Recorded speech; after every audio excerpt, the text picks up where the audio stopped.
Умай бағдарламасы басталады деп барлық жерде жар салып айтып жатыр.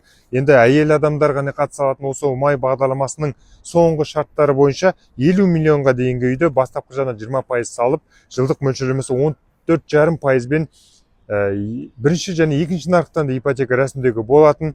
Енді сол шарт тараптар сақталып қалады деп есептесек, Умай бағдарламасы қатты бір тиімді бағыт деп айта алмаймын.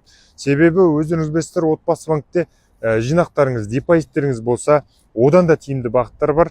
Сол үшін айтпағым, Умай бағдарламасына қазір аяқ астына лимит ашылып қалған кезде, егер сізде депозитіңіз, жинағыңыз болса, бірден Умай бағдарламасымен ипотека рәсімдеуге асықпаңыз. Сіздің депозитіңізді қарап, вознаграждениеңізді санап, опыңыз қанша болып тұр, санап, зерттеп, тиімді бағыттарды алдымен қарастырып көру керек. Егер ондай тиімді бағыттарға мүмкіндік жоқ болып тұрған кезде ғана Умай бағдарламасымен ипотека рәсімдей беруге болады деп ойлаймын. Біздің мекемеде ипотека бойынша сопровождение, консультация қызметтері бар. Байланыс нөмірі басты бетте көрсетілген.